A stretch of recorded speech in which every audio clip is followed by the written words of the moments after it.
A lot of literature and videos and blog posts talk about setting goals, and I hate almost all of them. What I'm going to walk you through is our 4-step goal setting process, and I promise you it's probably not what you have seen in the past from basically any other company, because I actually didn't take how we set goals from any business books. I actually took it from a science book. Number one is, what problem are we solving? A lot of times you realize that you're not solving a problem at all, which means you probably don't need to do it. This is especially true the lower in the organization it goes, because people who are lower down in the org tend to not be as connected to the overarching picture of the company. Simple example, most goals have to be chunked up to one of 3 things.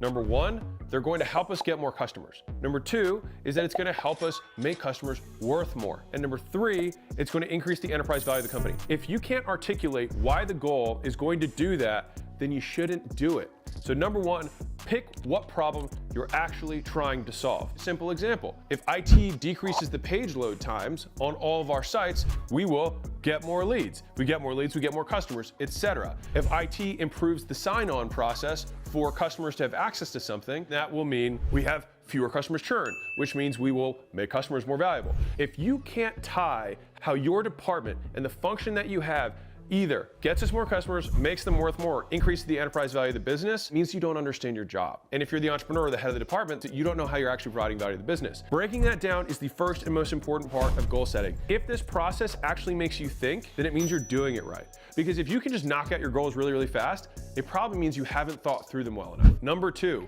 we create a hypothesis. And the reason for that is when you set a goal, usually it's like, we want to do this thing, right? Well, you're not actually trying to do the thing. You're hoping that something's going to happen if you do the thing. We like to define both of those variables in the hypothesis. For example, if I wanted to have a sales goal, it might say something like, if I decrease the time to call leads from 30 minutes to 5 minutes, we will get a higher percentage of leads to book calls.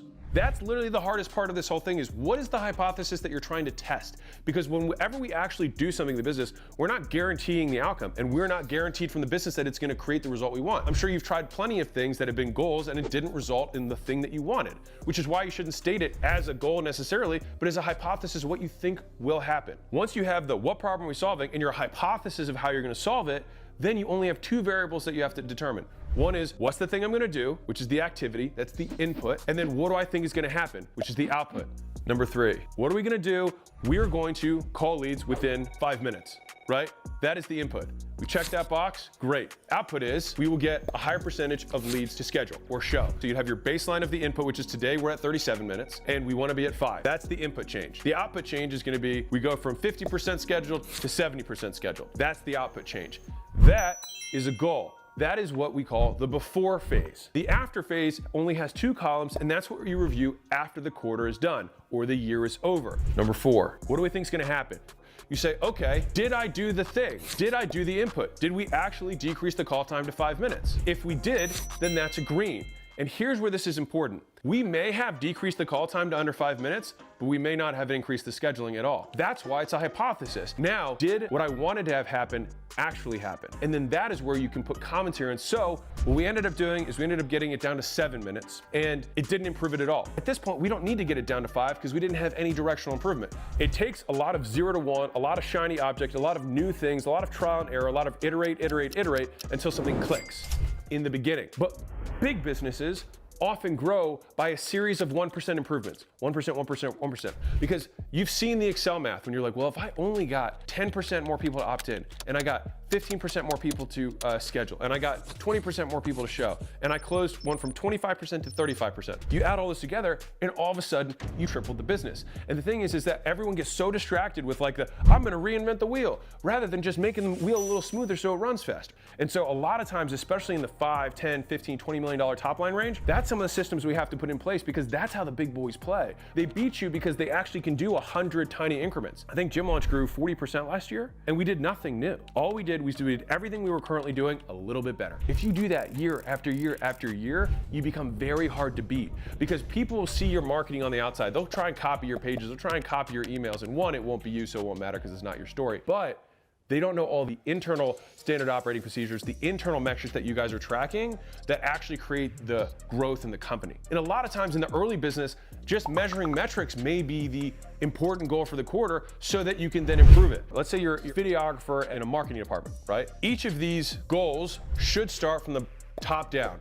So if we say these are our 5 goals as a company, the department heads are going to probably have multiple activities to make the first hypothesis true or not. I like to have everybody as far down in the organization do this because it actually causes you to think about why you do what you do. A lot of times employees lose motivation because they don't know how what they do every day ties into the bigger picture of how the company grows and makes more money. With a videographer, for example, they're like, well, what do I do? Like, what problem am I solving? The problem is get more customers. They might not think about it that way, but that's the goal. Well, my hypothesis is either we might say it's a volume thing, which is if I double the amount of shorts I make, then we will get more traffic to our website from our organic content. And at the end of the quarter, did you make twice as many shorts? Okay, green, fantastic. Did that result in more link clicks on the site? Oh, it didn't. Huh, interesting. I wonder what would do it. Okay, we need to create more content that's more story-based. Great, go back to the beginning. If we create more story-based content, we will get more link clicks to website. That's why goal setting, if done right, should take work because it makes you think, why am I even doing what I'm doing? And if you don't take like a day for a whole quarter to think, why am I even bothering to do this? Then why are you bothering to do it without understanding what you're trying to improve? And the thing is if you think this way as a teammate or an entrepreneur, I promise you, you will be so much more valuable to your company if you can even think like a business owner. And this is how a good business owner should think. And if you can approach whoever runs your company with this model, you may find that they will see you differently because they're like, wow, Timmy, who's making these video clips, is actually thinking about what I care about, which is how I'm gonna get more customers. Whatever the second part of the statement is. If you know what you're actually trying to accomplish in the business, then it makes it a lot easier. What problem are we solving? What's our hypothesis? What are we gonna do? What do we think is gonna happen? Did we do it? Did it happen? That's it. And so that has been the simplest goal setting framework that we've used. We use this across all our portfolio companies. That's what we do across everything. And it's been the simplest thing that I've seen. I haven't seen it anywhere else. It's worked for us and maybe it'll work for you.